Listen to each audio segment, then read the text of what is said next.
इस क्वेश्चन के अंदर क्या दिया हुआ है पढ़ लेते हैं एक बार। Find the direction in which a straight line must be drawn through point this. Point दे रखा -1,2, ठीक है। So that it's point of intersection with the line x plus y equals to 4 may be at the distance of 3 units from this point। देखिए question क्या है,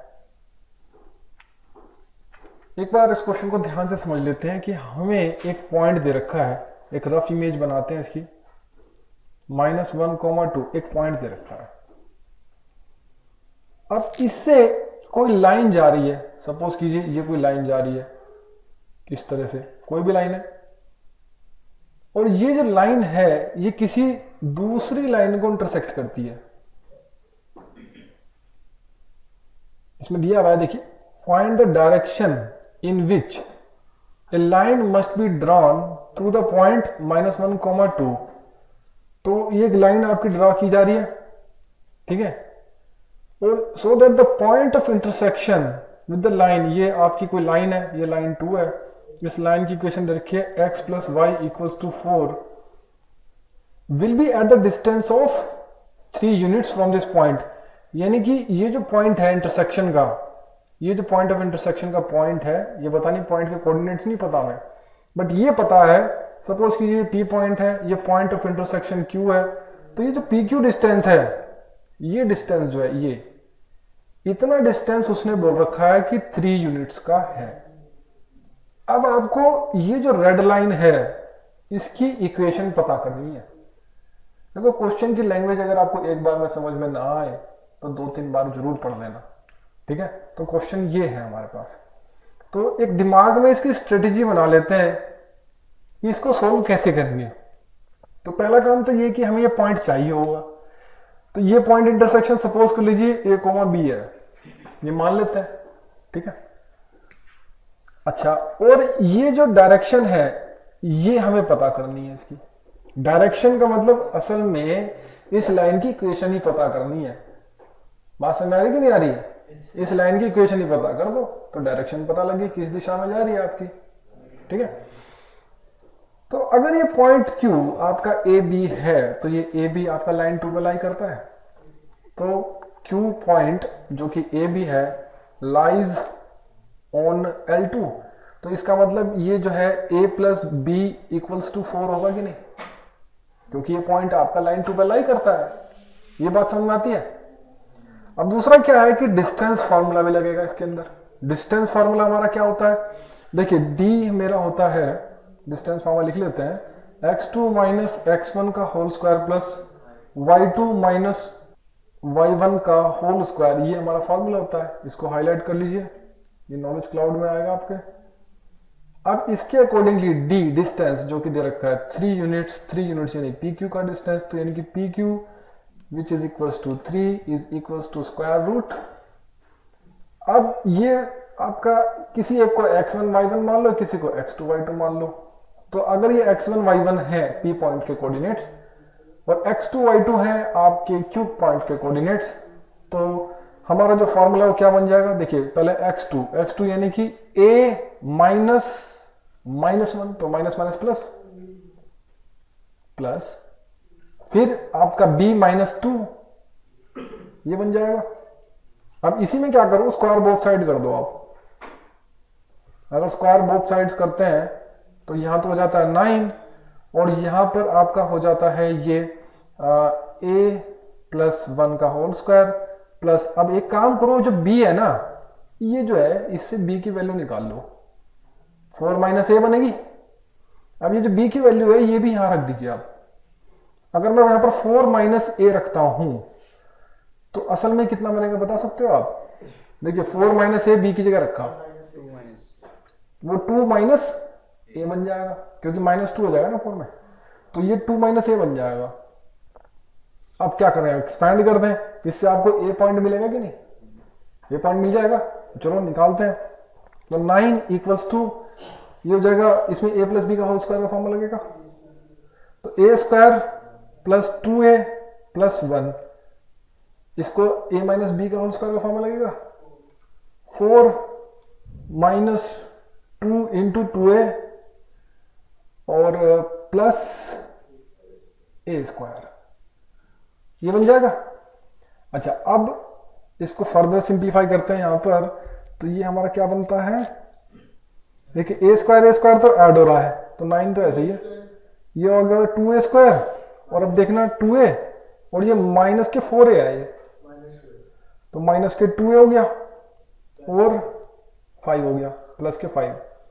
या यूं कहें, आपका जब 9 इधर जाएगा तो 0 equals to 2a square minus 2a, और माइनस के 4 हो रहा है तो 2 कॉमन, तो a square minus a minus 2।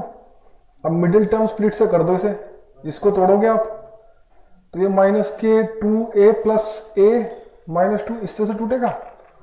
तो आपके फैक्टर क्या बन जाएंगे, फैक्टर बन जाएंगे a माइनस 2 और a प्लस 1, डायरेक्टली कर दिया हमने। तो a की दो वैल्यू आ जाती है, एक तो आती है 2 और एक आती है आपकी -1। अगर ऐसा है तो b की दो वैल्यू क्या आएंगी, ये आप पता करिए। तो b की दो वैल्यू क्या क्या हो सकती हैं, आप सोचिए। तो अगर हमने 2 रखा तो b की वैल्यू क्या आएगी, अगर हमने a को 2 रखा तो यही रख दो आप, तो b की वैल्यू 2 आएगी। और दूसरी वैल्यू क्या आएगी b की, अगर -1 रखा तो -1 रखा तो 5 आएगी। तो यानी कि जो Q पॉइंट है असल में 2 कोऑर्डिनेट्स बनते हैं।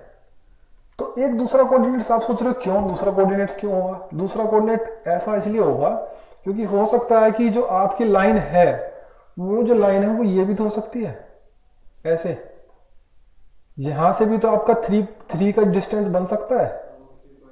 और ये आपका सपोज कीजिए एक और पॉइंट है, सपोज कीजिए Q पॉइंट Q डैश कह देता है, यहां भी तो पॉइंट लाई कर सकता है, यहां भी तो 3 का डिस्टेंस बन सकता है। तो जो 3 डिस्टेंस मेजर है वो यहां भी मेजर हो सकता है, यहां भी मेजर हो सकता है, इसलिए ये 2 पॉइंट निकल के आए हैं। तो हमारे पास 2 पॉइंट आए हैं, वो 2 पॉइंट क्या क्या आए हैं वो लिख लेते हैं एक बार। तो ये जो इंटरसेक्शन पॉइंट है वो कौन कौन से हैं हमारा, एक पॉइंट तो है Q का पॉइंट क्या है, सपोज करें Q का पॉइंट हमारा 2,2 और अगला Q डैश का पॉइंट हमारा क्या है, अगर हमने -1 लिया तो 5, ठीक है। तो ये 2 पॉइंट निकल के आए। तो यानी कि अब हमें PQ से पास करने वाली लाइन की इक्वेशन चाहिए और PQ डैश से पास करने वाली लाइन की इक्वेशन चाहिए, तो इसमें 2 पॉइंट फॉर्म लग जाएगा ना। तो 2 पॉइंट फॉर्म लगेगा हमारा। तो 2 पॉइंट फॉर्म का फॉर्मूला एक बार देख लेते हैं, क्या होता है formula, y minus y1 y2 minus y1 upon में x2 माइनस x1 और x माइनस x1, ठीक है। तो सबसे पहले तो P जो कि गिवन पॉइंट है, PQ पॉइंट के हिसाब से निकालना है। तो P मेरा गिवन पॉइंट क्या था, एक बार लिख लेते हैं, -1 2 और 2 2, ये याद रखना, -1 2 एंड 2 2। अब इसके अकॉर्डिंगली आपकी इक्वेशन क्या बनेगी, इसके अंदर रखते हैं वैल्यूज को, निकालते हैं। तो y माइनस y1 यानी कि 2 ले लेते हैं, और x2 y2 माइनस y1 यानी कि 2 माइनस 2 0 हो गया। तो 0 हो गया तो आगे आपको कुछ करने की जरूरत ही नहीं है, फिर तो आप सब 0 ही हो गया, आप आगे कुछ लिखो ही मत, आगे आप जो भी लिखोगे वो तो 0 की वजह से सब खत्म ही हो जाएगा ना। बट एक चीज जरूर चेक कर लेना कि x2 माइनस x1 0 तो नहीं है, तो x2 माइनस x1 एक बार चेक कर लो। तो x2 माइनस x1 यानी कि आपका हो जाएगा 2 प्लस ये 3 हो रहा है, तो यानी कि ओवरऑल आपकी इक्वेशन सीधा आ गई निकल के, ये आपकी y माइनस 2 इक्वल्स टू 0, यानी कि ये आपकी एक इक्वेशन आ गई। अब एक इक्वेशन और चाहिए, किससे चाहिए, PQ डैश से चाहिए। तो P पॉइंट मेरा क्या है, -1, 2 एंड Q डैश मेरा क्या निकल के आया था, -1, 5, ये पॉइंट था मेरा, तो लिख लेते हैं -1, 5। अब इसके अकॉर्डिंग निकालते हैं। तो y माइनस y1 यानी कि 2, y2 माइनस y1 यानी कि 5 माइनस 2 3 हो जाएगा, और माइनस ये यहां नीचे 0 बन रहा है, चलो कोई बात नहीं बन रहा है, तो यहां पर क्या आएगा, फिर अब देखते हैं यहां पर x माइनस x1 यानी कि, तो ये नोट डिफाइन नहीं है असल में, जिसकी क्रॉस मल्टीप्लाई करोगे ना तो यहां 0 हो जाएगा, 3x प्लस 1 हो गया, और ये 3 कट जाएगा, तो दिस इंप्लाइज आपका आ जाता है x प्लस 1 इक्वल्स टू 0। तो अगला आंसर आपका ये है, ये इसलिए इंपॉर्टेंट है, ये जो पार्ट है ना आपका, ये वाला जो पार्ट है 0 जो हुआ है, ये आपको ऐसे नहीं कि अनडिफाइंड कर दो, नहीं। तो इससे एक बात और निकल के आती है कि ये जो दोनों लाइन है ना, ये आपस में परपेंडिकुलर भी है। देखो ना, ये वाली जो लाइन है, अगर मैं इसको रफली ड्रा करूं, ये y इक्वल्स टू 2 है, y इक्वल्स टू 2 की लाइन ये है,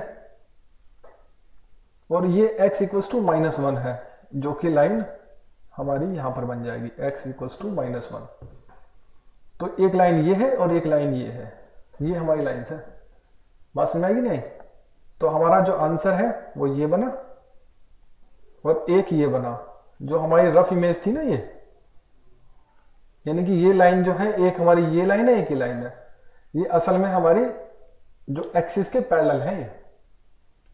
ठीक है, तो ये हमारा जो है, तो ये हमारा फाइनल आंसर हो गया। ठीक है।